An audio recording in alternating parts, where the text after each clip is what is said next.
Live. There we go. All right. Hello, everybody.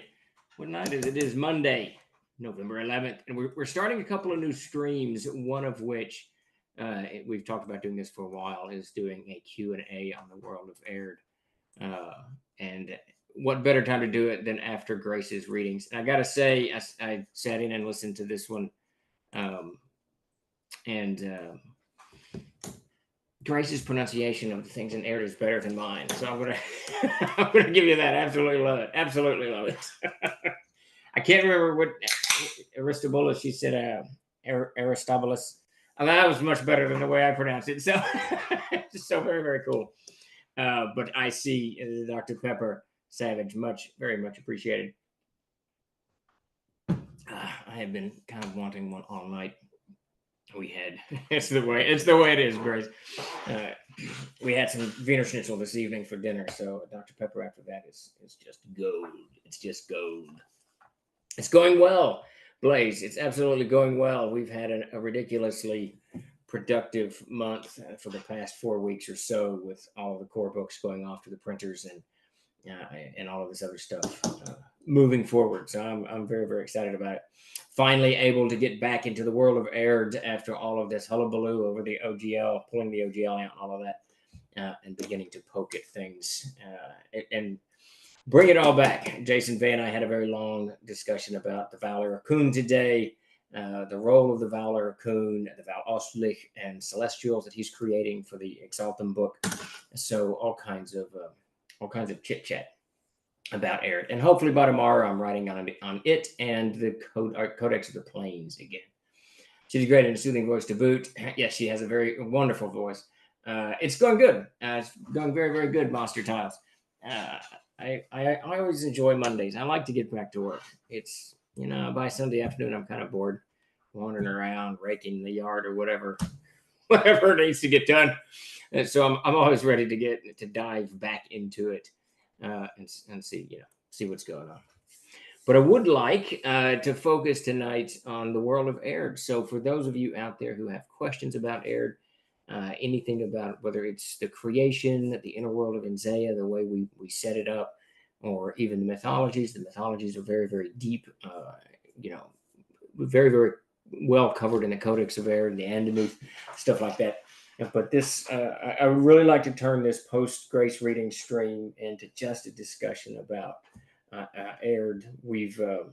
There's always kind of questions that crop up in company meetings and on Discord and places that they warrant deeper explanations for me. I think that I always, in my head, they're in the Codex, but then I'll go back and read the Codex. And I'm like, well, that's not in the Codex at all. This needs to be explained more, or or whatever it is. Catch up on those chats. Who are these Celestials? So the Celestials is we did a Kickstarter last year for 2 books, Codex Infernum and the Codex Exaltum, and Jason Vay is writing the Codex Exaltum. And the Codex Exaltum, Infernum is demons and devils, and Exaltum is angelic figures. Now, he moved away from the term angelic figures and settled on Celestials, which I heartily approve, because it kind of gives you the idea of, good or neutral creatures beyond the pale, beyond the norm. And he definitely wanted to put some Airdian Celestials in there.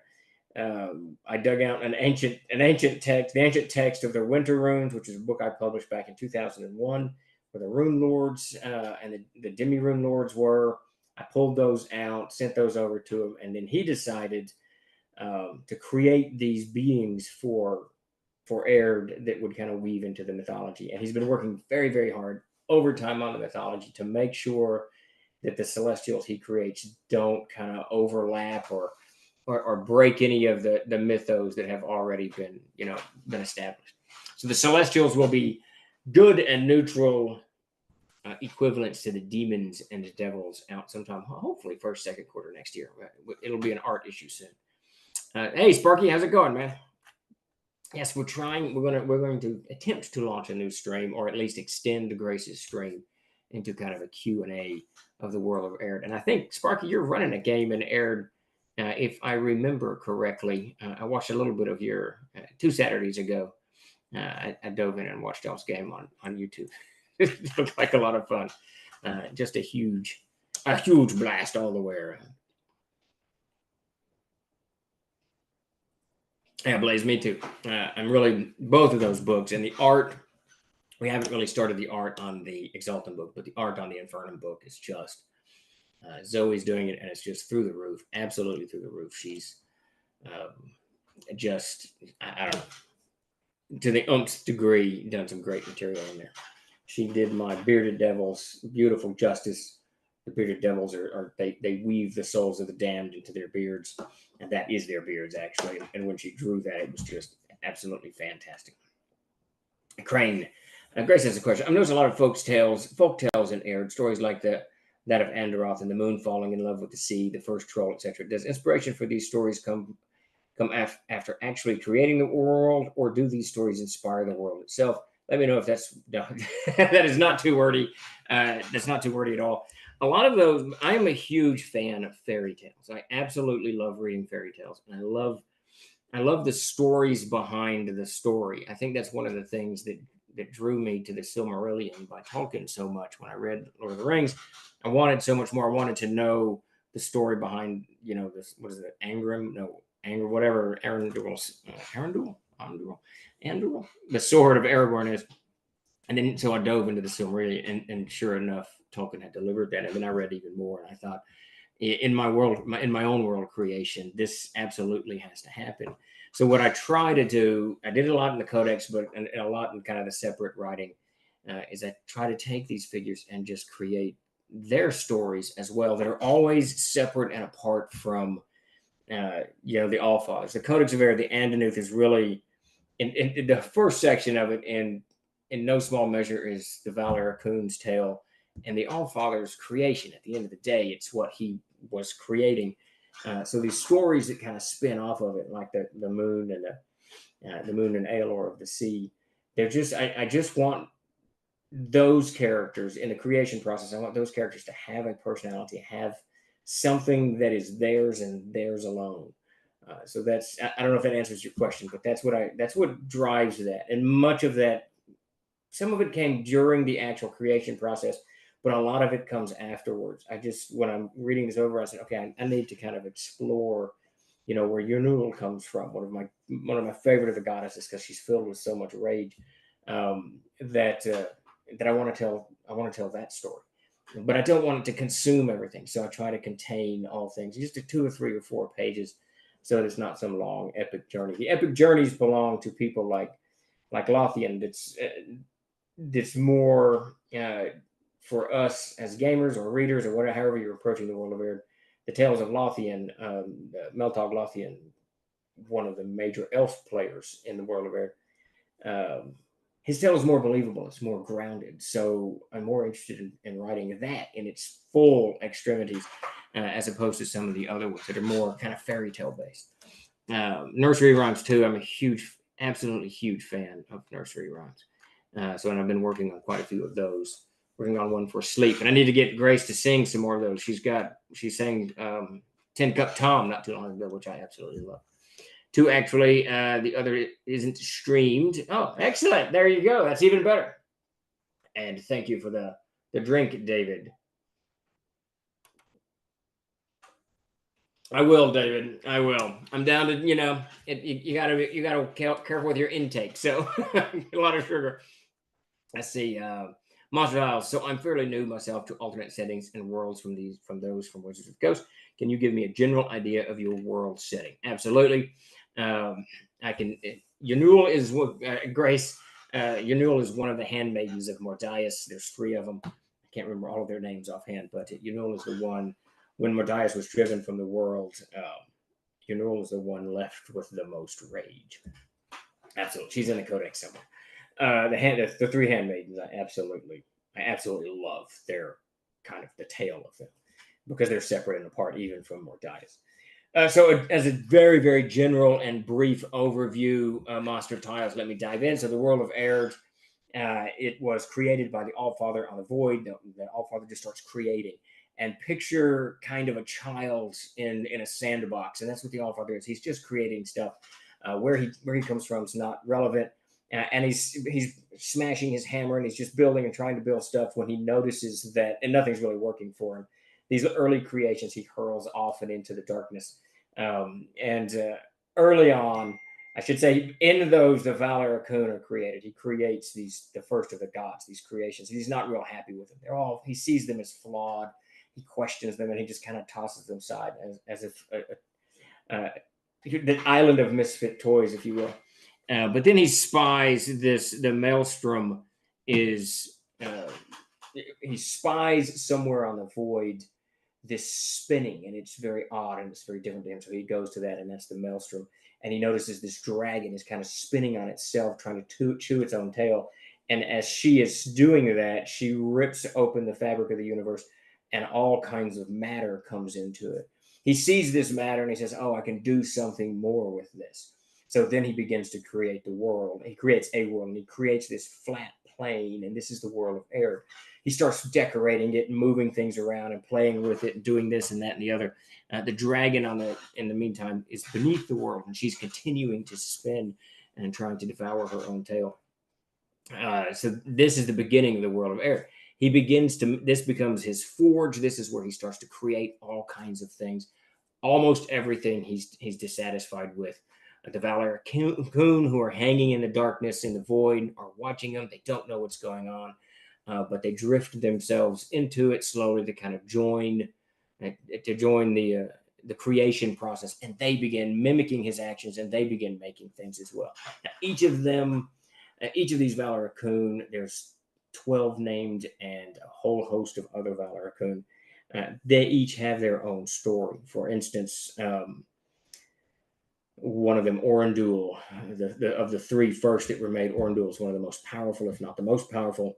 And he, in rage, trying to understand why he's here, he takes a piece of flame from the Allfather's forge and he slices the Allfather's foot, and he sees into the Allfather's mind. So Orandul believes that he knows what the Allfather wants because he's kind of lived vicariously through his own dreaming of the world, if you will. Corthane says something to the Allfather, and the Allfather looks at him. So Corthane sees into the eyes of the Allfather, and he too thinks he knows something. Mordias patches that wound to the Allfather, and in the healing of it, she's like, "I understand what the Allfather is doing." And all of these have kind of a self-centered, misconstrued idea of what the Allfather is doing in his creation process. But they all take this to the world, the very infantile world that he's creating, the world in its infancy, I should say, not infantile, the world in its infancy that he's creating. And they began doing stuff. So this is how the world is created. Eventually, he creates the races of men and dwarves and gnomes and all this other stuff. And when he creates the dwarves, he's the most satisfied. He's happy. He finally feels like he created what he absolutely wanted to create. And he's kind of done. He kind of steps back. The world begins to kind of go through its many, many evolutions as it evolves. The gods play heavy hands into it. Corthane comes down, kind of tries to govern, and Orandul rules it for a while in just absolute barbarity and fire and death and all this other mess. So Corthane wars against him to kind of bring the Allfather's world back to the way that he believes the Allfather wanted to do. Mordias kind of joins this mess. There's the other Valar Akun do as well. Eovet, Eorene, Eolor, all of these creatures bring their own kind of personality, their own thing in shaping the world of Aihrde. And the Allfather's just kind of watching it. He doesn't really care. He doesn't really care when his stuff is destroyed. He finds it vaguely amusing. Though at one point it gets so wrecked, he puts the wall of worlds around the world of Aihrde, protecting it from all of the Valar Akun outside.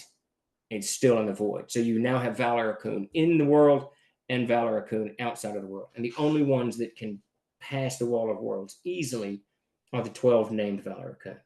Now, fast forward many, many years, there's the Age of Man. Sorcery comes into it. There's the Age of Goblins first, then the Age of Man. And during the Age of Goblins, the Goblins master this magic, the magic of creation, which is the language of creation, which is the magic that the Allfather uses to create the world of Aihrde. When they do so, they start warring on the dwarves, and the whole story between the dwarves and the goblins is a whole epic tale in and of itself. Eventually, the goblins are destroyed after 4 brutal wars, but Onlush, their greatest sorcerer, casts some devastating spell that destroys the mind of the Allfather and casts the Allfather into a different form and shape, and he is driven off and into the dreaming sea. Oh, I should say he falls apart and is reforming in a dreaming sea. And then the world just continues to evolve on its own. The final act in the Codex of Aihrde is when a wizard, a sorcerer, summons one of the early Valar Kun, this blot in the void that he thinks that is just some kind of demon that he can use to control men. It is not a demon. It is actually Unglar. He summons one of the named Valar Kun to Aihrde. Unglar conquers the world, rebuilds the world in his own image, rules for 1,000 years until he's finally overthrown by the Council of Light and driven out. And this is the world that you, as the gamer, will step into.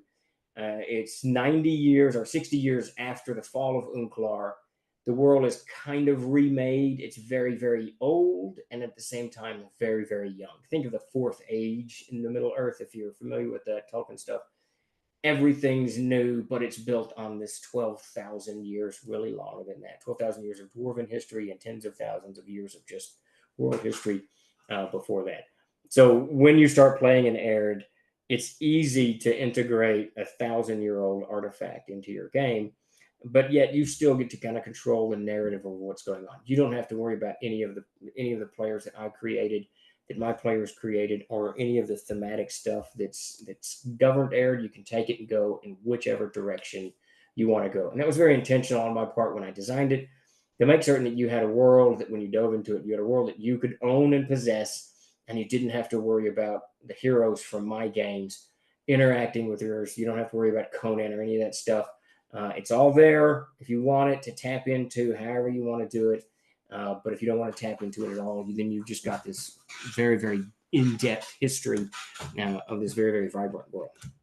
So I hope that gave you a quick rundown. It tells me that I've got to do a few videos just kind of giving the short and dirty of Aihrde. I know Grace has read quite a bit of this stuff, but some of the language gets pretty long. Sparky, I do have. Let's see. I think I got another one. Question: have you ever created a storyline and had to backtrack because it was accidentally similar to something you or someone else had previously written? And how do you remedy that without losing your momentum? That is actually very hard to do without losing your momentum. I did once in game context. I did that once, and I had to shift it all into a dreaming thing, but which didn't go well. This was a dream never works. It just didn't work. It was just not a good idea. That was back in the 80s. That was a learning lesson. But in the world of Aihrde, when I'm creating it, even if I write something and I feel like that that this story has kind of been told, I really don't rewrite it. I might kind of set it aside and use it as an artifact that, as a writer or game designer, I use later. And if I feel like it's really got to be into it, I'll change some of it and put more kind of character detail into it, something like that. And back in game time, you can do that in game context as well. But it is tough when you it's tough to backtrack in either, whether it's writing or in game design. It's definitely tough to backtrack. Let me know if that answered your question or not. I do have a kind of a niche question. The Player's Guide of Aihrde says when the Eldritch Goblin dies, it passes to the Netherworld for a period before returning to Aihrde. Do they return with their equipment? Does their original body remain at their death site with their belongings? So they wouldn't return with their normal equipment unless that equipment is part of them. Like there's the one goblin who's wrapped in chains. He would certainly, I think every time he kills someone, the chain of that soul, or that soul is bound to him by a chain. So he would definitely come back with that chain wrapped around him. There's the female with the eye in her hand. She would definitely come back with the eye in her hand. So in that regard, yes, but really the Eldritch Goblins they don't really need equipment. They discard it or take it as they will. I mean, sustenance isn't really one of their things. And I've never really thought about where they come back to, but probably where they fell. But there would be no reason for them to necessarily do that. You could easily envision it that they just come back through one of the rings of brass. So they died over here, and they might come out over here, kind of wandering from the endless pools and back into the world of Aihrde and through whatever corridor that they can come through. I love the Eldritch Goblins. I absolutely love it. These writings feel more Tolkien-esque and story-driven than the hard, stat-driven world-building was. Thank you, Blaze. Very, very much appreciated. I'm a gigantic fan of Tolkien. And ironically, I'm fixing to start that 3 days ago on YouTube. I was just goofing around and a bunch of Lord of the Rings clips came up from the movies.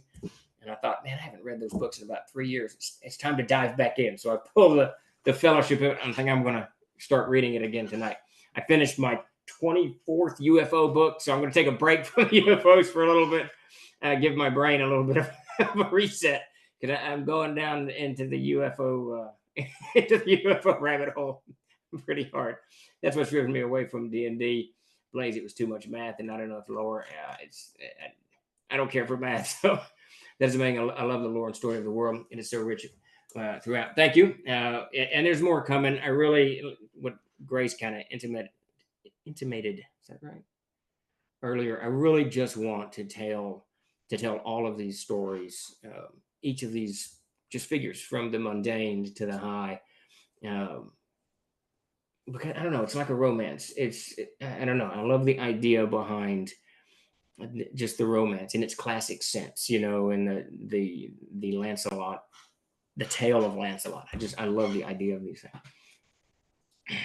Yeah, I'm going to have to do that. A bowl of honey. We've been kind of bogged down by a lot of core rules, core books, both Amazing Adventures and the Castles of Stay Sage stuff that has just really log jammed us for a better part of a year, honestly. But that's through and done. Now we're just waiting for books to arrive, and we can get back into more of this creation process.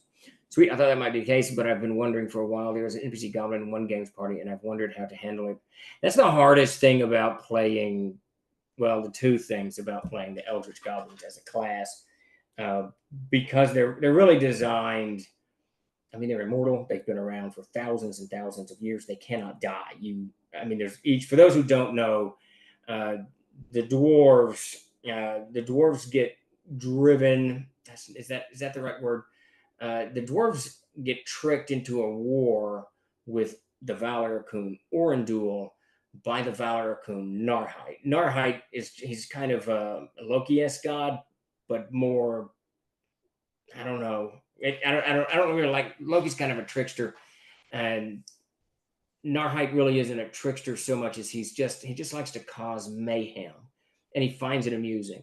And some of the other gods find it amusing when he takes the merfolk and he twists them into these horrible, horrible abominations. Some of them, Aihrde, the Valar-Kun of the sea, thinks it's quite funny. He's quite amused by it. But anyways, Narhite, he goes to Orindul and tells them that the dwarves are stealing the veins of gold that Orindul has laced through all of the mountains and whatnot. But to be careful in crossing the dwarves, because they're the Allfather's favorite, and they were given some secret power against the Valar-Kun. And then Narhite goes to the dwarves and says, Orindul is going to come to your halls and claim something that's not his. So just be wary of that. And he's very powerful. So, and he what he basically does is makes the dwarves angry in their arrogance. So when Orindul shows up, the dwarves are arrogantly enraged, and Orindul has this secret fear. So they don't fight one another. Orindul could have destroyed the dwarves, but he fears the dwarves.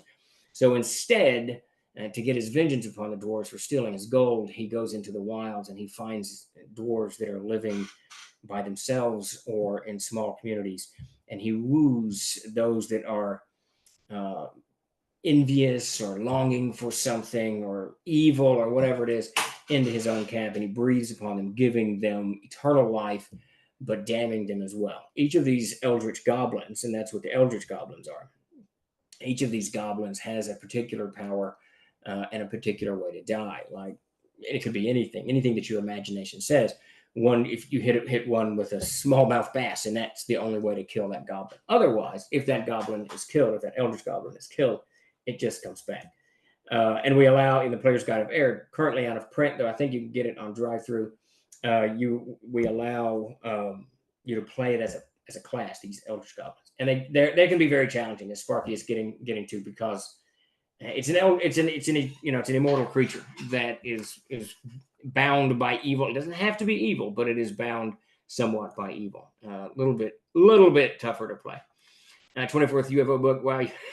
Well, that's all of the ones. It's been a lot. Some of them are very easy. They're very fun to read, I gotta say, and some of them are fascinating as shit. I gotta say that. Some of them, I don't know. I've just really, I've really enjoyed this UFO plunge. But Aihrde is great. It's deep, but very flexible. And if we have questions, Steve loves delving into it. It's very Greyhawk in the sense of it, make it your own. But my Aihrde is different than his. Yeah, absolutely. That's the nice thing about Aihrde. Because the Winter Dark, which is when Unclar ruled for 1,000 years, is over, and it's just 60 years later, you can really, 60 years is nothing in the time span of nations, of peoples, especially immortal peoples. You can do anything with it. We are getting a raid from Phoenix Waukee. Thank you, Phoenix, for the raid. Very, very cool. Very, very much appreciated. Very, very. I think that happened like 5 minutes ago while I was rambling on, but thanks for the raid. Question: if you had to change one thing about your story that's already canon, what would you change? I don't know. That's a very interesting question. What would I change? I like quite a bit of it. I think that I would have. I don't know. That's a great question, and I would have to actually think about that. Hi, everyone. A huge thank you to Total Games for their support of the fundraiser. Just wrapped. Very good. Excellent. Just wrapped at $3,000. That is absolutely fantastic. One thing that I would change in the world of Aihrde. Wow, that is a hard question. There's so many things that, it kind of evolved. Some of it was organic. Some of it was just sitting and thinking for a long, how do I want this tale, this story to play out? Yeah, I don't know, man. I gotta give that one some thought. that is an absolutely a bowl of honey. That is an absolutely fantastic question. It would probably be. Well, here it is. I know exactly what it would be. The one thing that I'm pretty disappointed that I did. So originally in the world's conception, the world is flat. Okay. So, and it's always done for a reason. So the world of Aihrde is like this, and the world of Enzea, I don't have a teacup with me, but the world of Enzea is like a cup in a half bowl beneath it. Now, when Unclar conquers the world, he defeats all of the gods, but then he goes to defeat the dragon Inza, and he just can't. The dragon Inza is the equivalent of the Allfather, and there is no conceivable power period that could destroy the Allfather or Inza the dragon, except for themselves. So Unclar realizes this instantaneously. He's like, okay, I'm just going to die, and she's not even going to notice me, right? So what he does is he takes the flat world of Aihrde and he wraps it around the cup and he binds it at what's called the four corners. This is the Lands of Ursel map. If I had the world of Aihrde maps, I could show you where the four corners are. And this is where the world is kind of bound around the world of Enzea. And now this becomes later in the deep canon. This is the world of Venus. This is the planet Venus in our own solar system. That's what Aihrde becomes. But before Venus is, before our solar system is, Aihrde is actually on a flat plane. And I always loved the idea of the flat Earth. I'm not a flat earther yet. I think maybe I'll end up there someday, but with the UFO stuff. But I love the idea of the flat Earth, and I think that if I could change something, I would do that. But to make it Venus, I almost couldn't, if that makes sense. I couldn't step back. But I love the idea of a flat Earth. I've tried to conceive of ways that it's still flat in some conceptual ideas for wizards or what have you. I'm not really sure how I will ever get back to that. I could see a goblin and BBEG that takes their Order of the Styx Red Cloak as a more serious NPC. I think some of my best NPCs have been Eldritch Goblins, without a doubt. Absolutely. And those were inspired by Brian Frond. I can't remember his name. A book he did back in the 80s of goblins. He had just cool pictures of goblins, and I absolutely loved them. Those played heavily into it. The NPC Eldritch Goblin is very much bound by his own selfish agenda. The party thinks he's a good friend, but he's just been using them. He only cares about them because he needs them. Yeah, that's the perfect Eldritch Goblin too, Sparky. That's spot on right there. Because they really don't. They're immortal, and immortal creatures. I try in the world of Aihrde, and it's elves. They when Allfather's mind is splintered, the elves are created. Immortal creatures don't think like like we do. And I don't think that they necessarily think. I don't envision immortal creatures, eldritch goblins, the gods, and all that stuff, thinking in this long, centuries. They don't think in centuries. They actually think in very encapsulated, because they understand what they can do. They can create a garden of Eden very, very fast and live in it and dwell in it, but they know it will be destroyed. So there's an urgency about immortal creatures because they know whatever they create is going to be destroyed. So there's this urgency to create it. I don't really play or envision immortality as something that makes you just kind of lays back, doing nothing for 1,000 years. Do you have a favorite location on here? It is without a doubt the Darkenfold. The Darkenfold is a forest. Can't really see it on the Ursula map, but it's my favorite. It's an ancient wood. The wood itself is somewhat sentient. It's the only place that withstood, one of the few places that withstood Unclar's conquest during the Millennial Dark. And in my game context, both story and game context, I played most of the games in the Darkenfold because it became a place during the Winter Dark where creatures could flee to, both good and evil, to get away from Unclar. So there's all kinds of opportunity in Darkenfold. But the Darkenfold is absolutely my favorite. When I've played it so much for so many years, when I run games out of the Darkenfold, I feel a little bit naked. I'm like, what's going on? I'm not sure. I'm not sure what's up here in the Tar Kiln, but it's something. Question: I think I remember you mentioned some of the heroes in Aihrde, like Daladon Half Elf, being players of yours. How much of Aird's history was played out in a game, and how much was written from scratch? So the entire Winter Dark War, that whole Winter Dark War was an actual game that we played over about 3 or 4 years. So if you go to the Codex of Aihrde, there's about a 20 or 30 page section that's a year by year blow of the creation of that. Now, previous to that, probably the first 100 years or so. Now, let me take a step back. All of the Winter Dark was, though it was created from, man, how to start this? So let me start from the beginning. So maybe about 200 years before the Winter Dark is when the first of the games were set. And these characters kind of wove through these adventures in KMR, and they actually began in Greyhawk, and they moved from Greyhawk and when I kind of re-envisioned the world. And then we did all these kind of crazy adventures and whatnot. The Gulf War broke out, and I joined the army, and I was going off overseas. No one knew what was going to happen next, so I ended the campaign. I said, we're going to just end the campaign here. There's a whole story behind that too that was really funny. But we ended the campaign. I didn't. The war ended before I got out of training, so I ended up in Hawaii for 3 years and doing my tour of duty there. I had a lot of time on my hands, so I wrote everybody letters. There's no internet in those days. I wrote everybody letters and said, I want to get this game back up when I'm out of the army.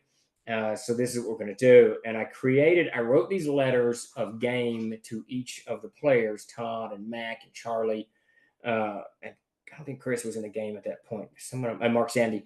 I wrote letters to everybody about this is where your character ended, and this is what happens. And then, and I should say, so before we ended the game, Unclar comes to the plane and begins conquering the plane. When we ended the game, when I joined the army, Unclar hadn't conquered the entire plane. They were instrumental in Unclar's arrival because one of the main villains in their game was Trigal the Mage. So they're a huge part of creating the Millennial Dark and are creating Unclar's arrival. And then I write the 1,000 years of the Millennial Dark, and I want to reset the world, so I make it 1,000 years later. They're all killed just before I go off and into the army or driven from the plane. So that when I got out of the service and I got back and we reconvened the game, they were 12th or 15th level. I can't, somewhere around in there. And we picked it up with them coming back together. And the first 10 games was just the party getting back together because Mac was being worshipped as a god in the southern Includniad region. That was Aristobulus. Luther was on the Dreaming Sea. I can't remember where everybody was. I think Daladon. Daladon was the only one who remained. No, he was bound. He was bound on a mountain because he worshipped Mordius. I can't remember it all now. But so they played into everything after that. So everything after Unclar's, the whole Winter Dark Wars is definitely, and a good chunk before that.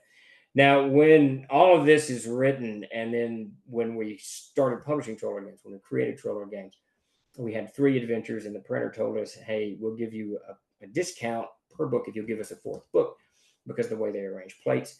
So Mac called and said, "Hey, dude, I need you to write a book real fast." He was in law school. Davis was an anthropologist. Why don't you make an Aihrde setting book? And I said, done. So I sat down and I wrote the small After Winter Dark. I think it was like 18,000 words or something. And that's when I really began to write the true history of Aihrde that kind of predates all of the stuff that we had done in games. So anything in the codex that comes from the creation up to about 200 years to the age of man, really, from creation to the age of man, was created outside of the game. But a lot of it was fueled by stuff that happened in the game. And then the whole Winter Dark stuff was created in and around the game. So it's when you're reading through there's a whole lot of influence of Mac Golden, Todd Gray, Charlie Sifford, Chris Harris, Mark Sandy. They're all over the place. David Chenault. Do you have a second favorite area? The Tar Kiln. Tar Kiln is my second favorite area. It's north of the Darkenfolds here, and then Kaomar and the Tar Kiln. And it's got tar pits, and I've always been fascinated with tar pits. And then the Gotland would be my third. I love Alstrad, but it's exhausting to play in it. So Lando, those are great books. He did a book of gnomes, which is good. He did the fairy book, the goblin books, just good all the way around. Just all of Brian's stuff is good. When I'm writing, I wind up being very character-centric: sights, smells, personal desires. What do you take inspiration from for the more big picture world building stuff? Mostly other fantasy or mythology or religion.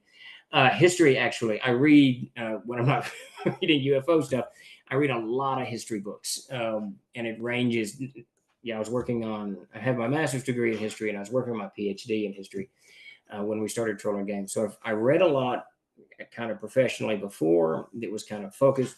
But then after that, I could just read whatever I wanted. And it ranges from Spartan history all the way up to American Civil War and into World War I. Not much beyond that. The UFO stuff has kind of fascinated me in the Cold War, so I might delve into that soon.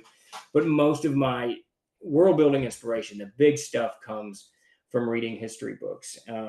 When you start getting into the kind of the details of history, and not just the broad pictures they paint for us in school, there's some crazy, fascinating things that people do. I mean, people are amazing, absolutely astounding at what they will do.